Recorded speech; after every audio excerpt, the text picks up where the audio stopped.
चले भाई, कैसी खबर के बारे में आपको बताते हैं जो बहुत दिलचस्प है। ये खबर आई है लखनऊ से, जहां पर सेंटर ऑफ बायोमेडिकल रिसर्च के अध्ययन में ये पाया गया है कि संस्कृत के श्लोक मानसिक बीमारियों का इलाज कर सकते हैं। सीबीएमआर ने अपनी रिसर्च में पाया है कि संस्कृत के श्लोक सुनने से ब्रेन के कई हिस्से सकारात्मक रूप से सक्रिय होते हैं, जबकि किसी अन्य भाषा के मामले में ऐसा नहीं है। यह रिसर्च कितने लोगों पर कैसे की गई और इसके नतीजे कैसे निकले हैं, आपको इस रिपोर्ट में दिखाते हैं।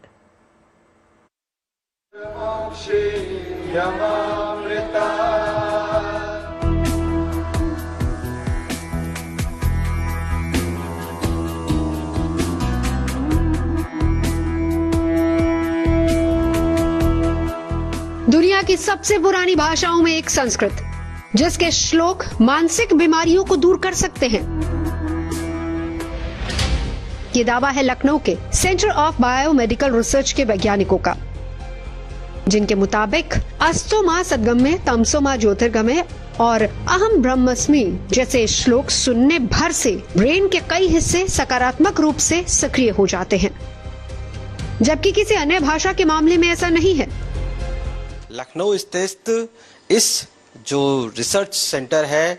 Biomedical centre of biomedical research institute Lucknow में स्थित है, जहां के वैज्ञानिकों ने यह पाया है कि जो श्लोक है उसकी उच्चारण से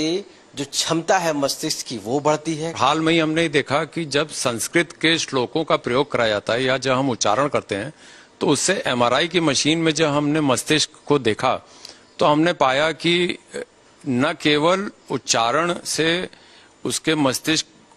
का विकास हुआ, लेकिन साथ ही साथ कई सारी क्षमताएं बढ़ी, जैसे कि उसकी जो मेमोरी थी, शॉर्ट टर्म मेमोरी, उसमें विकास हुआ। दूसरा, हमें ये पता लगा कि जो उसका कॉन्फ्लिक्ट रेजोल्यूशन की मैकेनिज्म है कि कैसे कोई अगर द्वंद्व है तो उसको कैसे सुलझाएं, उसमें भी विकास हुआ। सीबीएमआर के निदेशक डॉक्टर आलोक धवन ने बताया कि इस रिसर्च का मकसद मस्तिष्क और संस्कृत श्लोकों के बीच संबंध को समझना था,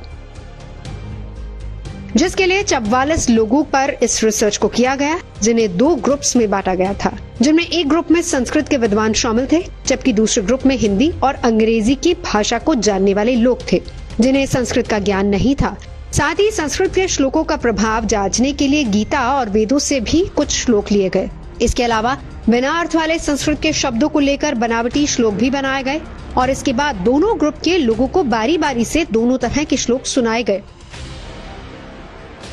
फिर इनके दिमाग में होने वाले प्रभाव को देखने के लिए फंक्शनल एमआरआई का सहारा लिया गया, जिसके तहत ब्रेन में होने वाली गतिविधि को मापा गया। संस्कृत के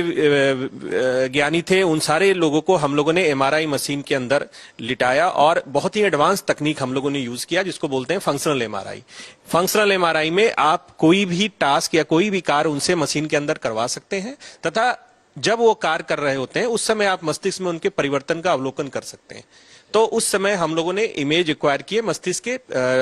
उसके बाद उसकी एनालिसिस की गई कि जब वो श्लोक सुन रहे थे तो मस्तिष्क में किस प्रकार के परिवर्तन आ रहे थे। इस जांच के नतीजे उम्मीद के मुताबिक आए। डॉक्टर उत्तम कुमार के मुताबिक संस्कृत जानने वाले ग्रुप के लोगों के ब्रेन में श्लोक सुनने के बाद ज्यादा सक्रियता नजर आई, जबकि ये सक्रियता बनावटी श्लोक सुनते समय रिकॉर्ड नहीं हुई है।